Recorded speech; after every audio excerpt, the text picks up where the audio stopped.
Assalamu alaikum. Alaykum as-salam. My name is Farooq, and I work for an oil company. MashaAllah. Doing business development. My question is, what is the definition of the parents? If your parents are not alive, your mother-in-law and father-in-law, they become your parents, and how to serve them? What is the treatment towards the father-in-law and mother-in-law? Yeah. If your parents are not alive? If your parents are not alive, how should the treatment be towards the father-in-law and mother-in-law? Is that your question? Yes, and also, is it the responsibility of yourself or your wife also to serve your parents or your mother's parents? Is it your responsibility or your wife's responsibility to serve your own parents? Yeah. Very good question. Thank you. The first question is about if your parents are passed away, how should you treat your mother-in-law and father-in-law? Brothers and sisters, whether your parents are alive or have passed away, may Allah have mercy on your parents if they have passed away, the duty towards your mother-in-law and father-in-law does not change. The fact that you married your husband or your wife, automatically you become permanently related to your father-in-law and mother-in-law, which means that they are second in line to the relationship of your own parents, because your children are connected to them permanently. They are like their own father and mother, which puts you in the second degree. So your duty towards your mother-in-law and father-in-law is somewhat similar to a father and mother.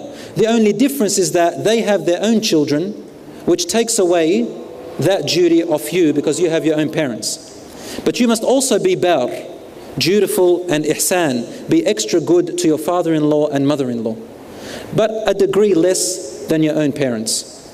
However, it's not an obligation upon you to serve your in-laws. The mother, the wife, or the husband, it's not an obligation. This is unanimously agreed by the scholars, that it is not an obligation upon the husband or the wife to serve their mother-in-law or father-in-law. Their goodness towards them is an obligation, meaning their respect, their nice words, and all of that. Keeping their ties, because you must keep your ties with a common Muslim, let alone the father or the grandparents of your own children. But serving them is not your duty. Your duty is towards your parents. If you do serve your in-laws and help them with finances or physical work, then this is called ihsan. Ihsan in the sense of voluntary acts of worship. Voluntary acts of worship. You are rewarded immensely for this type of charity.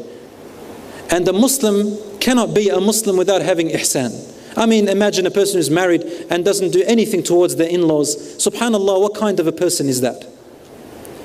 If we have to be good towards a non-Muslim who is our enemy, and they still have certain rights of peace if they want peace. You know, in the Quran, if an enemy is fighting you and they want peace, you must give them peace. Let alone the father and mother of your own wife and the grandparents of your own children. It is very unwise not to be good towards them. But is it an obligation? No. The husband cannot force his wife to serve her mother-in-law or father-in-law. He can advise her, he can admonish her, he can remind her, or she can remind her husband. If they choose to do so, may Allah subhanahu wa ta'ala reward them, and the husband will love his wife more and the wife will love her husband more. As for your parents, another thing is that if they have passed away, your treatment towards them does not end. It doesn't stop. It continues. The rights of your parents after they die is number one, you make dua for them consistently until you die. Dua until you die. Number two, you connect ties with their relatives and family. Your uncles, your aunties, their nephews, their nieces. You must connect that tie for them for the sake of Allah because of your parents. Number three, the friends of your parents, you must also connect with them. What do I mean by connect? Meaning you contact them, you see if they need anything, you be nice to them. Abdullah ibn Umar radiallahu anhu was traveling to Mecca, and he had a mule which he used to ride on when his camel used to be tired, and he had a headband which he tied on his head from the heat and from the cold. He passed by a Bedouin man. No one knew him. And he stood off his camel, his mule, and he came, Abdullah ibn Umar came to this Bedouin man, this stranger, and he gave him his mule and gave him the headband and said to him, ride on this mule to help you and put this headband around your head to help you. When he went on, his companion said, غَفَرَ اللَّهُ لَكَ, may Allah forgive you, Abdullah. This man is a stranger. You got up and gave him your only mule and your only band, and you've got a huge travel to go in this heat to reach Mecca from Medina?